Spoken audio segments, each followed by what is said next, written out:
Let's hit it. Good afternoon. Happy BSides Las Vegas. What's going on? What's up? What's up? Y'all tired? You been partying? All right. Wait, you got a party tonight. Don't forget. Need to get that nap in. All right. So we are here today with Ezz Tahoun about context is all you need. What alerts, events, and logs are relevant to each other. So before we get started, we have to thank the money bag. So thank you, Adobe, and all the other great sponsors that we have here, and all of our volunteers and staff and speakers, and you, right? It's all for us. So without further ado, Ezz does want questions. If you have any questions, raise your hand. We're gonna do this interactive. It's gonna be fun. We gotta wake up, okay? So let's go, Ezz. What's up? Sweet. I appreciate you. Thank you very much. Hello, everybody. My name is Ezz. Before we start, I want to do it as interactive as possible. So if you have questions, please don't be shy. Raise your hand or just shout out the question right away. And even before we start, if everybody can kind of like just give me a quick poll so that I'm not talking to like different audience. Anybody here did something in the SOC before or like some blue team? Okay. A lot. Okay, that's fantastic. The other people that are not in blue team, can you just shout out either like you're interested in like what kind of area? Like it's fine if you're a student and you're just like a generalist. You just shout out generalist. But if I can just get a quick poll, like what are you into? So I can kind of like cater to your interests as well. Purple team. Purple team. All right. More purple. All right. Anything else? All right. Okay. Wow, this is a fantastic room. None of the compliance folks, none of the... Compliance gets me to test everything. Right. All right. Any students? Any generalists? Okie dokie. All right. So a little bit of an agenda. So I'm going to start with a quick who am I, so that you know who the hell am I. And then I'll talk a little bit about the challenges in the industry as a whole from security operations. But since you're already practitioners, I'm probably just going to breeze into that. I will probably put a lot of time into the analysis challenges, like what is actually hard in our job today as people in the SOC. And then I'll talk a little about attack, but you guys are probably experts in this area, so I don't know how much time is going to be spent there, probably not that much.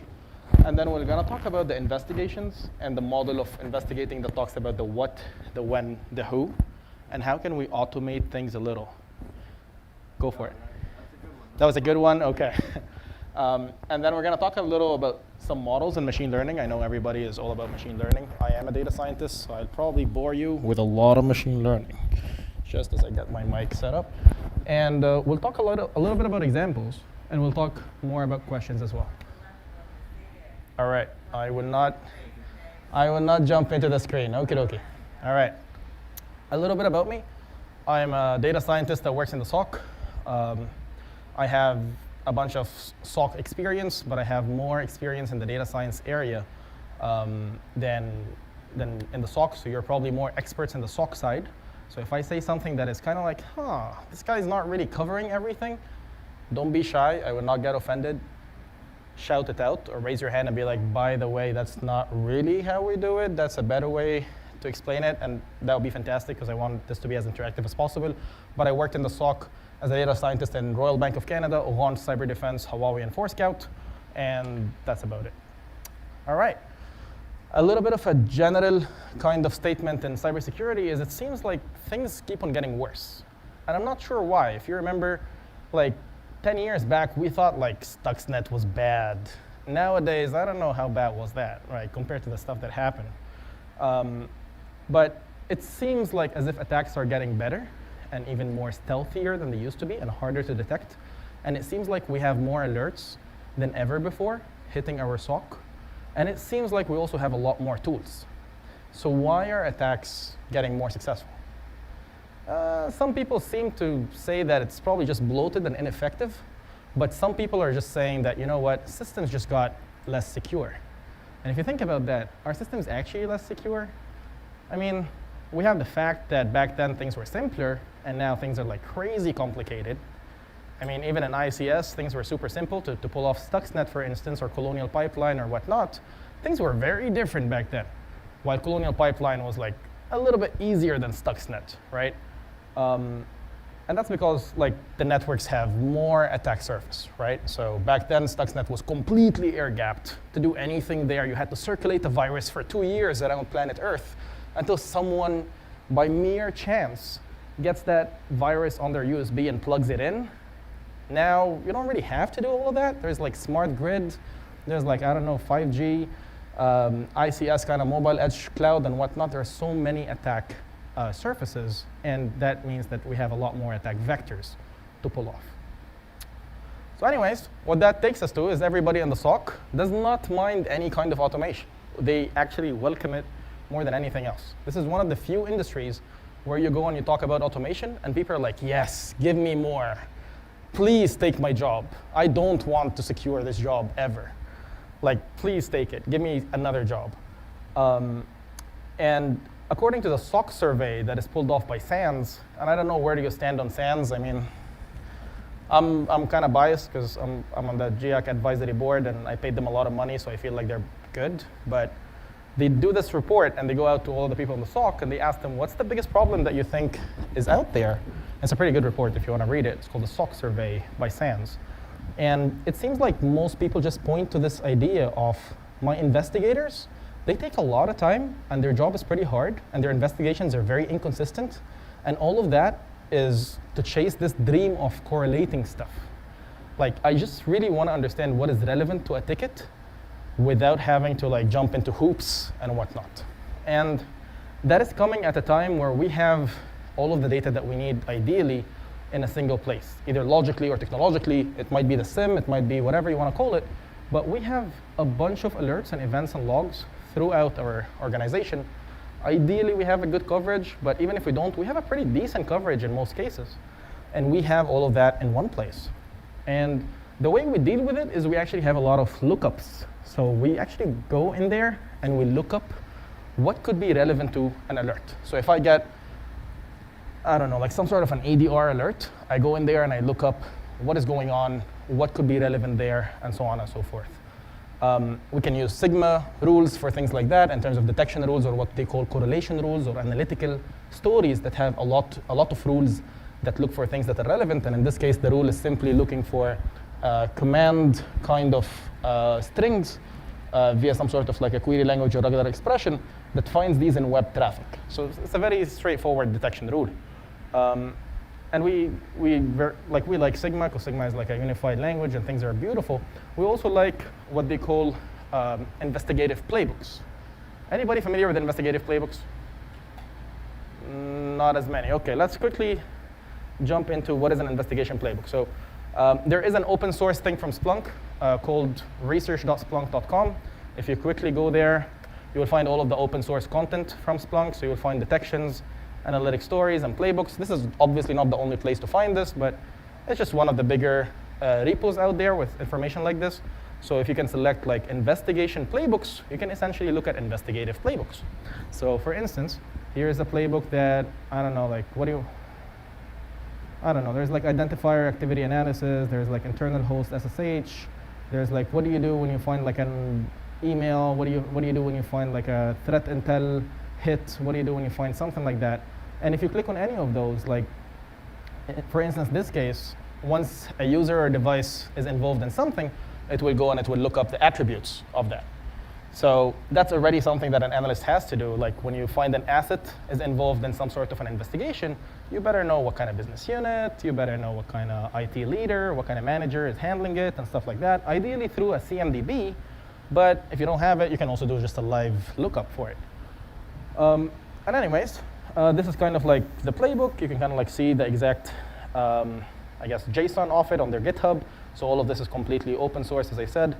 None of this is to kind of like, none of this is charged. And a lot of people actually take this content and they repackage it via Sigma or other kind of like source or whatnot. And it's pretty common out there that we have this kind of investigative playbooks. However, I would like to pause here and ask, anybody from the folks that are around here do investigations today? And if so, what is kind of the guideline?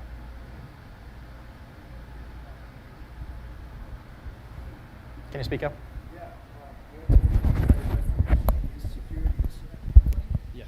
So some sort of like an investigation that once I have an EDR alert, how do I know what is relevant to it? Yeah, I mean, we use a platform called Logarithm. It has playbooks on it, and those playbooks will tell the analyst, steps to do, and it measures the time between the steps so that we can get MTTR, MTTD type stuff.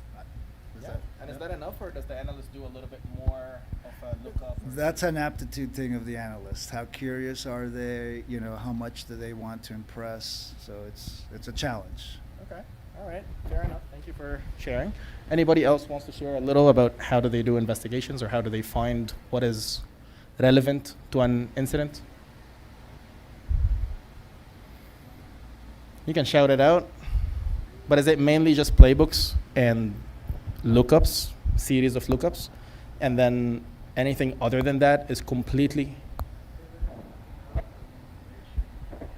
Are there guidelines for pivoting? So when you say like a human could be curious, got it. So it seems like a lot of it is really up to the human acumen, and we call that process a hypothesis and validation. So they look at something and they're like, you know what? I hypothesize that this is a lateral movement. Let me go and figure out if it's actually a lateral movement, or if it was just like a drive-by. And I have to go and I figure that out. And how do I figure that out? I have to retain this acumen and knowledge that I have about the environment, and then I have to go there and look for things that are considerably enabling to a lateral movement. So if you remember in the Mitre attack, we actually have like tactics. And I would be looking at the tactics before the lateral movement, trying to find something that kind of answers that question. Was it a lateral movement? Did I see credential discovery? Did I see something in the area of maybe execution or persistence beforehand, and so on and so forth? So this is the state of art today. It seems like we're highly dependent on the human. And unfortunately, humans don't have a very good consistency. So even if I'm an amazing analyst, one day I'm feeling like it, one day I'm not. It's very hard to judge me on my quality of a ticket to promote me or to demote me. You'd probably just judge me on time. So you mentioned MTTR, MTTD, right? Like just time. So do you want more tickets? I got you. Yes. I want to add that we also battle the confirmation problem. Right. They see it, thinking they see evil, and then they find logs to support their evidence instead of looking at the evidence for what it is, right? Interesting. And that's another problem, because then you're chasing ghosts. Interesting. Yeah. So to rephrase that, a lot of the time, it seems like people might end up chasing the wrong stuff, and that means that their hypothesis and validation train of thought might lead them to essentially chase nothing, and essentially waste very expensive time on the job and lookups and threat intelligence discussions and pinging users and whatnot after absolutely nothing while leaving the good stuff. So it seems like we lack some sort of structure. We lack some sort of a methodology there. And that's really some of the reason that we don't really have a lot of good tools to support these analysts and these investigations. The best we have in terms of tools in this industry is maybe use an LLM and hope for the best, but an LLM is a magic black box, and I don't know how useful it is, but we can, we can actually take it on and ask an LLM what does it think of something, and see how would that work out. So I have one of the best, or one of the most popular LLMs out there, and if I ask it, I have an EDR alert about privilege escalation in a process on Windows 11 at my HR department. What do you think I should investigate in terms of relevant events, alerts, and logs in my SIM? The LLM would give me highly non-deterministic answers. Every single time you hit up an LLM, its creativity configuration, or what they call a temperature, is usually set up to a pretty high value, which means that a vanilla LLM would give you a different answer every single time you prompt it with the exact same stuff. So I had no clue what would come up. But essentially, a big issue that we have there is we're never really too sure what it will spit out. So we try to guardrail it. We try to have configurations. Like you can easily use an OLAMA, for instance, and have a local llama where you can drive down the temperature. Instead of ChatGPT, you can probably use Hugging Chat. So I can go here to Hugging Chat, where I can have some more configurations set up, and I can make an assistant. So in this case, I have an assistant that I built for this. And you can see that in this assistant, if I edit my assistant, I see essentially what kind of configs I gave it. So in this config, I can kind of like drive down the temperature to 0, all the way to 0. And in this case, or maybe 0.1, it doesn't even allow me to go to 0. In this case, it's as less creative and as more deterministic as possible. So what that means is, if I give it the exact same prompt, it's kind of deterministic to a certain degree, more than others. And in that case, I can really depend on what's going to spit out. And I can have an actual experiment figuring out our LLM's going to help me. But I'm kind of jumping the gun. I'm going towards essentially what kind of solutions are out there. But this is just a little bit of a brainstorming bit. So we figured that a lot of things relate back to the attack methodology. So you probably already all know about attack. If you don't know, the attack methodology seems to be always referenced where possible because it allows us to figure out what is the answer to the what question. So when you look at an alert or an investigation, you're going after who, when, and what, remember? So the what is usually referenced via some sort of a framework or some sort of a knowledge base that allows me to have a common language for what is happening and answer that what. And we use the attack methodology for that. Just a refresher, going left to right, there is more causality or sequentiality. And then these are different techniques. The value of having this is obviously if I'm a junior, I don't have to be a unicorn at your SOC because we don't have a talent shortage, we have a unicorn shortage. There's a shit ton of people that would love to take a job at your SOC, but you don't accept them because they're not unicorns. But if you had essentially a nice methodology and a nice guideline where everything has Mitre attack, you can actually have them read the mitigations and detections and procedural examples, and they can kind of perform above their pay grade.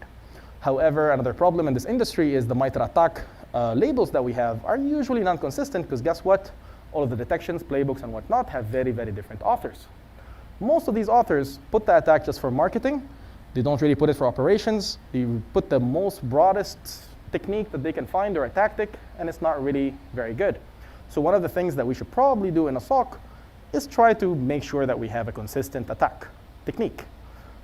What can help there? Probably natural language processing. An LLM is a good place to start. So you can easily go to Hugging Chat or OLAMA or whatnot, find a nice model, give it a few resources, try to figure out how to get a nice, essentially attack label out there, populate it in a nice sheet, and now you have this sheet that allows you to map everything consistently, every single unique alert or signature or whatnot to a technique. And that is what I would do. So I would use some sort of like a free thing, and we built a free bunch of these that essentially they have a nice system prompt, they have domains that can help them find out these kind of things. And we built these domains, essentially like a list of domains that has all of the stuff that it would need to look up what is the nice technique there. It might not be the best, but it's consistent. So that's essentially the piece that you want to focus on when you're figuring out what's what in terms of an answer. But anyways, you can very easily pull this off. If you're not familiar with OLAMA, you can also have a local one. Hugging Chat can also be set up offline, but you still have to trust Hugging Chat with your data, yada, yada, yada. But again, you only need to feed the deduplicated or unique alert messages and descriptions. That's it. It's really nothing sensitive out there. It's just a rule set that you use in multiple source types. And that's really about it. And you would have some sort of a consistent technique. So let's assume that we have a consistent technique. We were talking about an investigation. Go back to the point as, what the hell are you talking about? So about that investigation, attacks usually are not a single incident, right? They're usually a coordinated kind of story. And when I'm talking about give me relevant data points, ideally, if you remember, we were kind of hypothesizing, is this a lateral movement? We were going back and we were looking for discovery, credential access, defense evasion. Do I have any hits? Do I have any actual coverage of what happened in these tactics? And if I do, I can kind of like stitch it up in what Mitre calls the attack flow. Anybody here familiar with attack flow? Take care, Gabe. You are familiar with attack flow. We got 2 people, 3 people. Okay, 4 people, all right. For those that are not familiar with attack flow is a nice project that Gabe was one of the people that actually worked on it. I know he's running out, but thank you for working on that project, Gabe. That's a pretty cool project.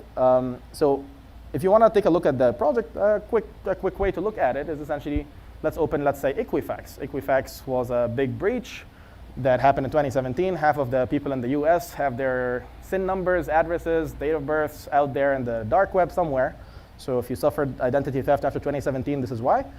But essentially, I can see the story. I can see it started with vulnerability scanning, and then this happened on a vulnerability scan in one of the, I guess, online dispute portal, seems like it. They had an Apache Stratus web framework vulnerability that was exploited out there, and then there was a web shell, and then after the web shell, there were like some credentials harvested on that machine. Wow, there were credentials on that machine. And then there was an encrypted channel where they queried some databases. There was like archiving of the data probably for exfiltration, and yep, there was exfiltration. And exfiltration used a proxy to make it harder, and then they deleted their traces. Yep, they deleted Windows event logs and files and whatnot that they left. Okay, so essentially the attack flow is a way for people to, instead of just read an APT note or an APT report, now you actually have the tactical, not really fully tactical, but a little bit of operational knowledge of what happened, and you can see the sequence out there. So it's just a nice way for the community to talk about these kind of sequences that they spot. So anyways, if we were to have a little bit of a task force, a little bit of a workshop, and on our Innovation Friday, try to make things better, you gather the team, how can we make things better? How can we make next week better than this week? And they say, you know what, let's actually action some sort of innovation and make our incident investigation better. Like, can we augment our playbooks? Can we augment our rules? Let's think, how can we do it? So one of the first steps would be like the who, when, what. And when you talk about what, we already talked about, let's figure out a consistent way to put Mitre attack techniques. Mitre attack techniques is a good place to start. And let's use some sort of a natural language processing to get that figured out. And if we do, we have a nice CSV with it. We give it to the SIM, boom, everything in the SIM now has it. For the who, ideally, we also have some sort of a CMDB. If not, we can also make some sort of a CSV of here's a service account, here's the account business unit, here's the whatever, and again, give it to the SIM to enrich things automatically for you. And now your tickets already have like entity information as well as what is going on information. So that's the first step in terms of Mitre attack. Enrichment for the events. And then ideally we have some sort of entities attributes that we kind of figured out. And ideally we want to use these in a similarity fashion. So what is similarity? Usually in the SIM, you don't have such thing as a similarity. In a SIM, you only have a common characteristic. So what is a common characteristic? Well, this and this share the port. This and this share the OS. This and this share the parent process. This and this share the business unit or the subnet or whatnot. But is there a similarity? No. We don't really have any similarity. We have identicality. Do they share something or do they not? So ideally, in a common practice like this, we have an algorithm that helps us with similarity. What kind of similarity? Like port 80 and port 81 are kind of similar, right? Process, Internet Explorer, and I don't know, Edge are kind of similar, right? It might not be straightforward that it's similar, but if we get some sort of a model that tells us what is similar, we unlock a lot more nicer enrichments, right? So I'm going to pause here. Any questions on this kind of train of thought? The what? A little bit more on the what in terms of similarity, and then the who, and a little bit more on expanding the what and the who in terms of similarity. And ideally, the output, of course, is find me stuff that is related. Find me stuff that is relevant. Any questions? If not, I can fly through the rest. All right, we go to the fun part. So Mitre attack techniques. We talked about let's classify events with the relevant attack techniques. We use an LLM. How do we do that? We get any kind of LLM. We give it some sort of a fine training, small labeled corpus if we can. If we cannot, we just trust it with an unlabeled corpus, and we give it some essentially websites that it can look up. And we can essentially just quickly pull something like this out on AWS and put it in a little SageMaker. And the output is actually pretty nice. So here we use a small BERT, nothing too crazy, not really a big LLM. And it's actually pretty decent. Like, it's actually pretty decent. It's not that hard. And you can get a CSV out of this, and it immediately enriches your SIM. The second part is kind of interesting. So first, we're going to take this as a big data problem. I have 10 terabytes that come to my sim every day. I cannot feed this to an LLM. Never. I can feed it to an LLM. So what am I going to feed it to? I'm going to feed it to a classical machine learning algorithm such as clustering, which is very easily understandable, very easily explainable, very easily auditable, which is very important, and transparent. An LLM, I cannot really understand why it did something. Clustering, I can. So clustering events, that's what I'm going to go after. And I'm going to cluster them based on similarity in the characteristics of the event, as well as characteristics of the attributes of the entities involved. So if it affected two people that are kind of similar, I need them to be in the same ticket. If the events are kind of similar, I need it in the same ticket. And ideally, after I have these clusters, of course, I can stitch them based on sequentiality, because guess what? I have the technique and the tactic. So I make some sort of a basic data structure. In this data structure, I can kind of highlight what I need to be the nodes, which is how this data structure is going to index things for my clustering algorithm. And then I just feed this data structure to what we call an embedding algorithm. Usually, if you don't have a complicated data structure, you can pull this off with a very straightforward clustering algorithm without doing this kind of data structure. But if you have the time, if you have like a summer intern or something like that, or if you actually have like a full Friday, you can do this as your step 2. Your step 1 would definitely just be a basic data structure, like tabular format. But if you can do this, it makes your life a lot easier. And the connections are actually after what you want. Because while you're designing this, you're saying a node is CVE. Now, my clusters are going to be related by CVE. Or maybe a node is simply an entity. Now, my clusters are based on entities involved, and so on and so forth. And then, of course, you can chain things around with what we call a Markovian logic, essentially. So this is a finite state machine. We call it Markovian, essentially, models just because we make it fancy, but it's a finite state machine. And I can easily go to my ChatGPT again. I can generate this code. And by the way, I already generated it. It's sitting on my GitHub. I will have the links ready for you. But essentially, make me Python to cluster alerts with 10 event attributes and 5 entity attributes, right? So, and it will now just show me the entities that it will make. It will show me the essentially alerts in a very tabular format. So these are the 5 attributes for the alerts. They're encoded numerically. You can encode them in whatever way you want. And essentially, you can also get the entity attributes there, and you can choose a model. So the model could be dbScan, k-means, whatnot. You don't have to be a data scientist. You just have to actually deal with this the same way you're not a combustion engineer, but you drive a car, right? Like, you just deal with it. Like, how do I use it? I have this can spit out code at me. Let me try a few things. Let me hack around. We're hackers. Consider yourself in a hackathon one Friday and pull this off, and you would be astonished at how easy you can provide humongous value in this area. And again, the code is out there. We have a blog about it. This is what we got. So we fed about 2,000 alerts, just a quick kind of playground that we got. The ground truth for this was 1 cluster. And then we found 8 clusters. And actually, all 8 were kind of interesting. So our ground truth was broken because we didn't know that one of the firewalls was kind of like letting Shodan and other bots online do stuff. So we didn't look for these. But these were actually true. When we looked at them, we were like, oh, interesting. OK. So essentially, in this case, you have this kind of architecture where you have a couple models, one that gives them tactics and techniques, which can be just once in your life via an LLM, make a CSV. And then once everything has a TTP, it doesn't matter what kind of data format it came in. You can also have one of our models that we open sourced, allows you to immediately switch any data format into a common data format via an LLM. And you can have a unified data model that can go into like some sort of a flow or clustering detector. And you can get things chained up very nicely. So again, the idea is to put out attack flows. Ideally, you're clustering stuff, you're correlating stuff, and then you just put it in a flow. And usually the first step is just know the causality via uncovering techniques. Here are some of the screenshots that we did. So here's the data that we fed. We fed a shit ton of those. And immediately the cluster would look something like this. So these are all of the IPs of the stuff that is relevant. Here are the entities that were involved. Here are the techniques that are involved, and so on and so forth. And here are some internal users or internal IPs that we marked. And obviously, it's so much better than the current stories and rules, but it augments them because they are better at certain things, and you want to augment them. You don't want to replace them.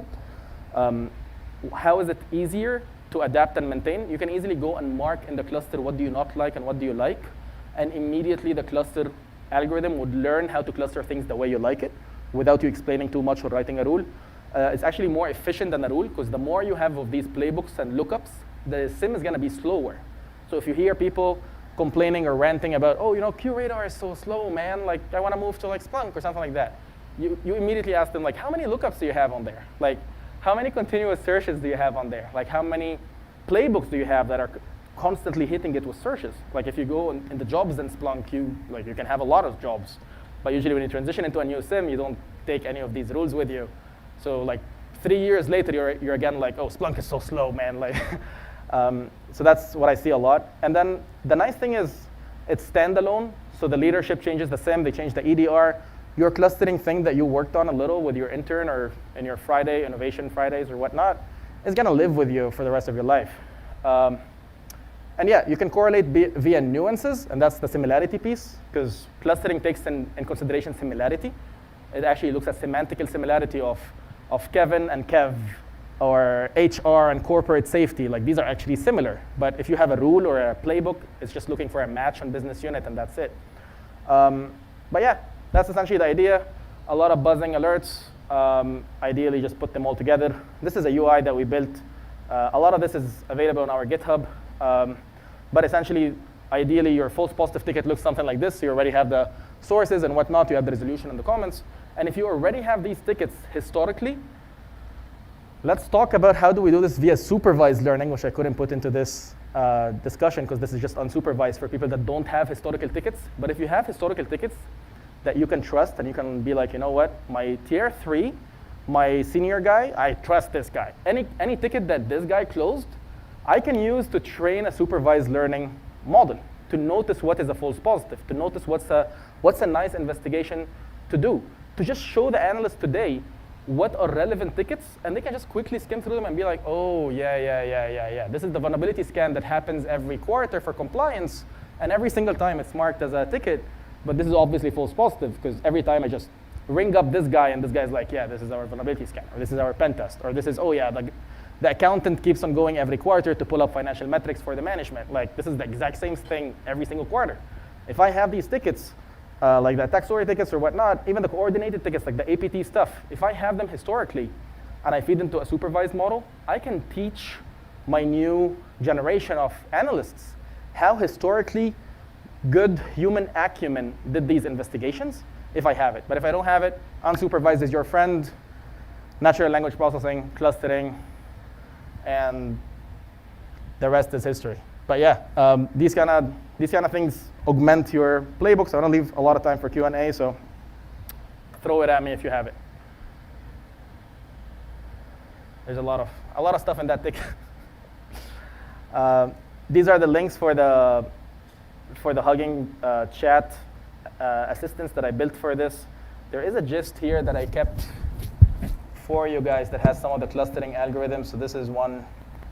You can immediately just go to this. It's public, and it does essentially what the ChatGPT did. Like, it's just a little fancier. And then you can see the clusters, essentially like what alerts or what incidents or what logs or what events are kind of clustered together. And just to remind you, these are coming from heterogeneous source types. They're not even the same data model. None of it is similar. But we are still able to kind of like get the overall, essentially, similarities in there. But anyways, any questions? I need a lot of questions. Go for it. Just a moment. Oh, yes, thank you. I was thinking I got to go there. Thank you, I appreciate it. How much do you trust ChatGPT to transform the data into a common model? I don't trust ChatGPT one bit. The whole demonstration was starting with ChatGPT and then immediately saying what's wrong with it. So the only reason I brought it up is it doesn't have temperature control on the UI. So don't use it in the UI for anything serious. Brainstorming is amazing. Quick code snippets are nice, but I wouldn't use it in the UI. The API, you can access the temperature. For some reason, the UI, you cannot access the temperature. So if I'm in your shoes, instead of ever using ChatGPT, I would install OLlama and have a local instance. Or if you don't care about it being local, I would use Hugging Chat. So I would immediately go here to Hugging Chat through Hugging Face, and I would go to Assistants, and I would create a new assistant, and I would call it whatever, test, and I would choose a model that I want to play with. I can choose 1 million of them, and I would drive down the temperature as far as it would let me. So in Mistral can go to 0. I would do that. Because if I'm being serious about anything, I don't want it to be creative. I'd rather have it be wrong and me knowing that it's wrong in this use case and it's not good for this use case. So 0 temperature means 0 creativity, and it stops giving you non-deterministic outputs. It's highly deterministic. Same input, same output a million times. Thank you.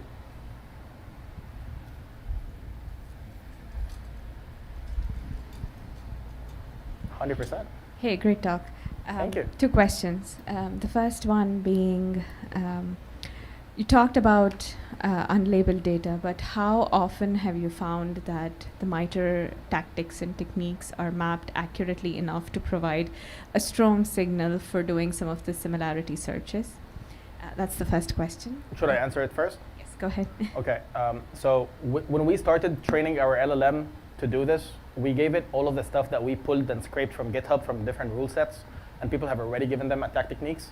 Immediately it performed really, really bad, and when we investigated it, we found that the data quality was not consistent, and we were like, yeah, of course, it's crowdsourced data, what the hell did we even think? So we scrapped all of that, and we had 2 choices, to either like sit down and make our own fine-tuned and make sure that our people are consistent, which means you hire the same person, and the same person should write regular expressions to check their consistency, because every day they're acting differently. And we did that, but that was ridiculously expensive, and I wouldn't tell you to do that. You could just trust unsupervised like an LLM and just hope for the best. Because it doesn't matter what quality you have, literally. It just matters that it's consistent. If it's consistent, you're good to go. And actually, in your rule sets today, if you go to your sim, and in Splunk or whatever, you just type in like, after you do like an index all, and you do like a dedup per message, how many messages do you think you have in your sim in the last 3 months? Like maybe 1,000 different unique ones? You can probably just sit down and manually do it. You don't need an LLM, but an LLM would give you a quick and dirty draft of it. But short answer, TLDR, I don't trust any of the stuff that's out there in terms of techniques, because they do it for marketing. They actually don't use it for operations most of the time. Yeah, I agree with you.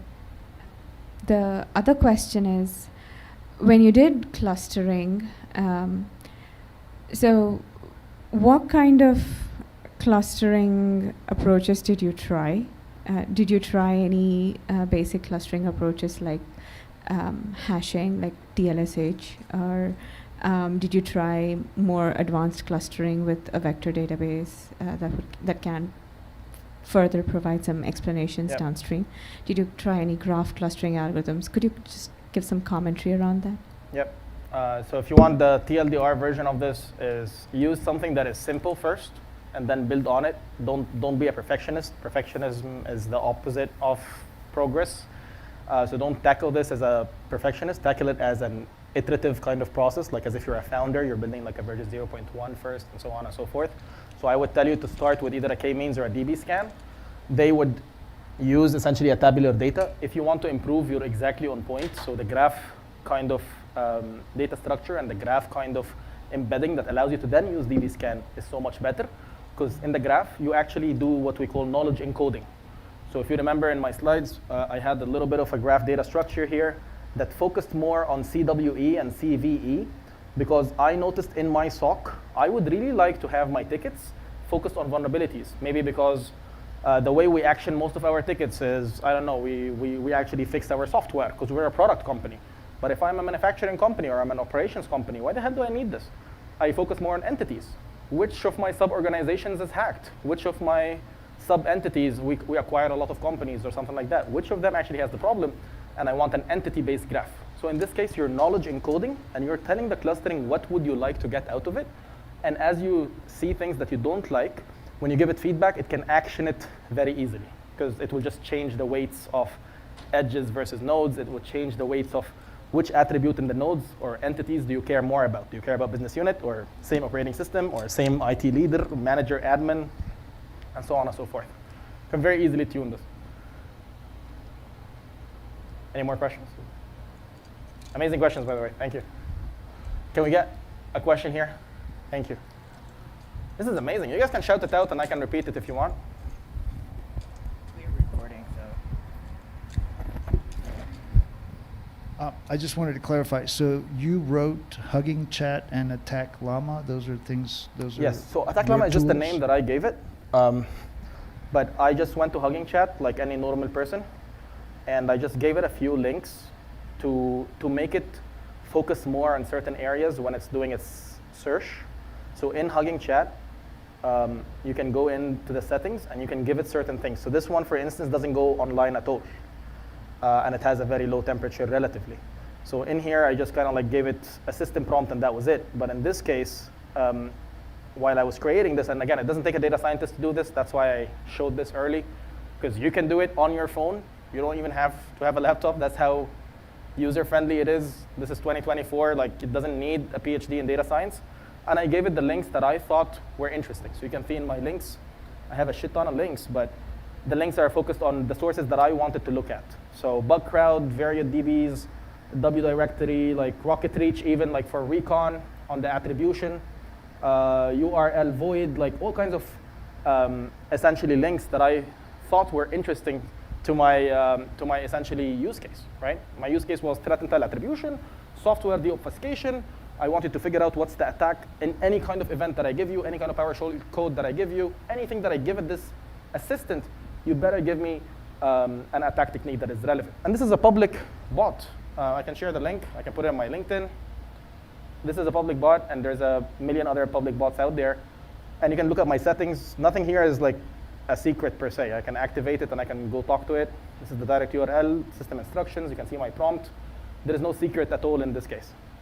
And then if I dislike the command plus that I used here, I can use another one, right? Like, and it's all via UI.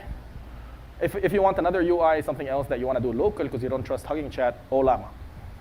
Okay, and then my second question is, you know, from an operational perspective, as someone who manages like a SOC team, how do I tell them to use these tools? What's the tactical? Do they go to these? Is this something we install ourselves, or do we use it online, or how? I'm just trying to understand tactically. Yeah. How so do we make Hugging Chat is use- hosted online. Or can we link it to our SIM? Is that what you're proposing, and that it's its own system that spits out something at us? I'm kind of lost on. I think I that understood your connection. question. You're saying where does this sit? It depends on your use case, but if you want the most generic use case, right at the SIM, you have essentially an exporter to S3 buckets. You probably have it already for cold archives for compliance, but if it's sitting in an S3 bucket, the world is yours. Because if it's sitting in an S3 bucket, you can just open Cloud Shell and tell it access this S3 bucket for free compute and do whatever you want with it. Or you can start a SageMaker, you can start a million things. One of your engineers can probably do this like a sysadmin kind of thing, and they don't have to write the code for data science. They just have to operate on that humongous database of JSONs, and they can do a lot of things if you give them the capacity. Now you can give them some directions. So you can tell them, listen, like you're gonna have a lot of heterogeneous data sources here because our SIM is sending stuff, our syslogs are sending stuff. We have a lot of different things that are going out there, and that is completely fine. So you can go to our GitHub, and you can go to the data mapper model, for instance, and this LLM is gonna quickly map everything into one data model. And now all of these JSONs are just like one data model based on this LLM that will map everything for you and guess essentially the integrations. And now you have essentially some sort of a CSV that they can do with Hugging Chat or with Olama if they want a local instance. If they don't want a local instance, it's fine. None of this is sensitive information. It's the rule set of whatever you use. Use CrowdStrike, use Palo Alto, use whatever you use. Get the rule sets from the SIM. Give these rule sets to any LLM that you trust. They're probably less than 1,000. You can actually task one of your senior people to just sit down and give it techniques on an Excel sheet, and that would be the best use of their time. And this CSV is now going to go back to the SIM, and it will enrich everything.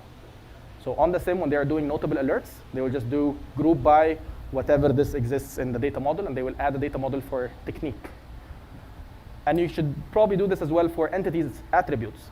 Like you probably don't want everything in the CMDB. Nobody has a perfect CMDB, but at least tell me when was the last time it was patched? What software is running on this? Who is the leader of this? When we want to call someone and tell them, is this fine? Is this a pen test? Is this a vulnerability? Who's the leader? If you have these very little things per entity and these very little techniques per alert, now your SIM is a treasure trove of information. Take that information, which is already on S3, give it to the simplest clustering model your team can use, not write from scratch, use. And at its worst iteration, it's more valuable than them sitting there and maybe they investigate maybe they don't. Because when they find a cluster that they like, that's already a blueprint for documentation of a guideline that you want in investigations. They're already saying, oh, when an EDR happens, we probably should go look at the PowerShell commands before it. I didn't really think about that, but now, you know what? I'll actually write this into a playbook or a detection, because then you're not tracking them by time, you're tracking them by how many things can you improve in the process. In every ticket, how many contributions do you have to our content? Did you contribute to our content? Did you, in this ticket when you closed it, did you suggest a better tuning for the detection, a better tuning for the playbook? Did you suggest a new one? And if they did, fantastic. If they don't, encourage them and give them an LLM to support them while they're doing this, but make sure that their LLM is not creative. 100%, yeah. But the S3, I think, is the best way. You already have a cold backup, and it's cheap. If you want to delete it, you can delete it, but it's the cheapest storage in the world. We have one more. I'd love to get 1 million more. In terms of the clustering, I'm wondering about whether you're doing smart clustering or weighted clustering. Ooh. So that, you know, maybe we know, hey, this particular IP address, whenever that's involved, this seems to be tied to that attack. It might not be the only factor, but it could also be anything involving a certain port number, or I don't know what else you could be doing in terms of weighting, or smart clustering, where it's like, hey, if it's got 8 things in common, it's more likely to be similar than. So are you doing anything like that? Yes, I love it. This is a fantastic question. So for most people, start slow. For the people that are interested in like getting better stuff, I don't want to make it sound complicated for the people that didn't start it yet. So always start slow, because the smallest kind of element of clustering you have there is valuable. It will reduce false positives, and most importantly, it will reduce data. You have a problem of big data, reduce data. Even if it's bad at reduction, it's consistent at reduction, and it's explainable at reduction. So anyways, to answer your fantastic question, your question was, how do we make sure our clustering is smarter than regular? For instance, like, is there some sort of knowledge encoding in similarity? For instance, like, is port 80 as close to 81 as it is close to 79? Numerically it is, but as a cybersecurity expert, no. 80 and 81 are alternative HTTP ports, 79 is garbage. So I can come up with an embedding or an encoding where essentially, and again, you can do this with ChatGPT. Like, I can go to ChatGPT. I want to show you how easy this is, because I don't want to ever sound like a data scientist, like a robot. Develop an encoder for ports that give them an encoded value representing their ports association, where alternative ports are closer to each other than ports that are not servicing the same protocol, right? And it will give you a function like that. I don't even have to look, because I know it will make up something. So immediately it goes for like some alternative ports, right? It didn't even get you the correct port alternatives, but HTTPS has like 8443 and a bunch of others.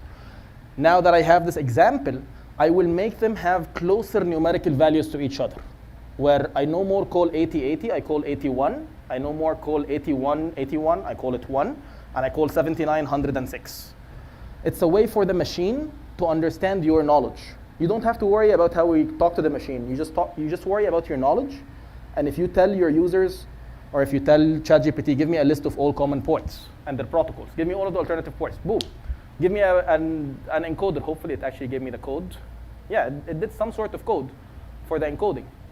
I didn't check it, but yeah, it looks like it did. So all of the stuff in FTP is now called 3.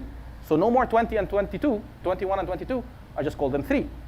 So they have the exact same numerical value, which means exactly what you're talking about. Like, there is now some sort of knowledge that we encoded to this clustering, and now this clustering is just not doing crazy stuff. I can also go in there and tell it, HR is very close to business unit corporate safety. I can go and tell it, our sub-organization XX Analytics is very close to XX Solar Power, because they got acquired from the same company and they have similar systems. This subnet and this subnet are very similar because They both have same OT systems, whatever it is, right? And I can give that knowledge that is stuck in the brains of your analysts, stuck in the brains of the folks that actually know the operation, and I can give it to the data so that it will outlive all of us. It will outlive your documentation, and it's easier to do than your documentation, and it will be the true legacy that enables your people not to acquire products, but even if they acquire products, they go into these products discussions very intelligently. When they go talk to SecureNX or DropZone or whatever, they tell them, here's my use case. I actually know how to test this. Like, are you going to give me tickets that have stuff from the same business unit? And these vendors would love to take these knowledge bits in their info gathering sheet and use it for you as an MSSP, as a vendor of a product or whatever. But have the knowledge, feed it to the clustering, you're completely on point, and the clustering is going to be smart. The other question that you asked was what kind of algorithms as well. dbScan and k-means are fine, but as I said before, like you can also use the data structure to encode the knowledge and kind of cheat a little bit. What do you want? And in that case, you can kind of make sure the cluster goes the way you want it to go. But again, there is a piece that I wanted to talk about at the very end about supervised learning, which is very, very important. If you already have your tickets historically, don't start with unsupervised learning. Start with a classification problem. Like classify things and show the analyst the historically relevant tickets that were closed before that you trust. Of course, not all tickets. You can filter the tickets by who do you trust and who do you not. And use that as a classification problem data set. Any other questions? I love this room, by the way. You guys are freaking brilliant. Like, these are amazing questions. Give me more. The more, the merrier. One more quick one, if y'all have it. We could do one more quick one. Come on. I like it. They're awake. They're awake. Come on. We got a lot of innovators. Come on. Come on. A lot of good come brainstormers on. here. Oh, here we go. Woo! Right? Bringing up the old tickets, as you were saying, could you not add those back into the LLM to increase the learning for any future analyst that might come across a specific investigation? It's a very smart idea. I would definitely do that in a RAG, but it would be like really overkill to use an LLM for this, because an LLM can do a lot more. And in my limited use case or my limited thinking here was simply a classification problem, while an LLM can grasp a lot more than just a simple classification problem. I consider an LLM a magic box that I can never audit. And in that case, I wanted to be able to audit more. So if I have a shitty classifier, that like the SVM classifier, like the most basic classification problem, model, I can very easily trace what is going on. If I go to ChatGPT and I tell it, listen, ChatGPT, here's the code of the model. This model keeps on telling me stuff that I don't understand. Can you tell me what's wrong with it? ChatGPT would tell me, by the way, run this code, and you would know which part of your data contributed to that classification that you don't like. And now I have complete auditability that I can go and be like, oh, this data I thought was all nice, but this guy messed up this one ticket. Let me just delete it. And it's very easy to explain and audit small models than an 8 billion model running on a humongous GPU that is going to obviously cost me more. So if ideally, I also want to be cost efficient so that these kind of programs don't get killed when your leader is like, oh, we got to cut budget because there is a recession. Because you're not actually using a GPU. It's like, dude, like this is like $5 a month on AWS to run like a clustering algorithm every single day if you want. Like, it will never get cut. It's a legacy that you leave, and it will never get cut. Especially if you have like the historical data, a small classification problem allows your team, if they are not data scientists, to do very easy explainability, traceability, transparency, auditability of what is wrong when something goes wrong, and they can very easily delete the data. They can give feedback. Feedback for humongous models is very hard. Like, can you actually tell an LLM, don't do this again? I don't know, it's kind of hard, even as a data scientist. But if I'm just an intern at your company and you tell me do a basic classification problem, I would be stoked. And every time I get like an explainability piece from ChatGPT, I will try it and I will get success. And you now have an employee or an intern that is looking forward to innovate, because you're giving them easy models to work with and they can see their success in every step. If you give them an LLM, they have to read the paper and they don't really have a lot of success and they hit brick walls and they're like, I don't know. All right, give it up for Ezz. Smart guy. Talk all day about that. Thank you so much. Next talk is in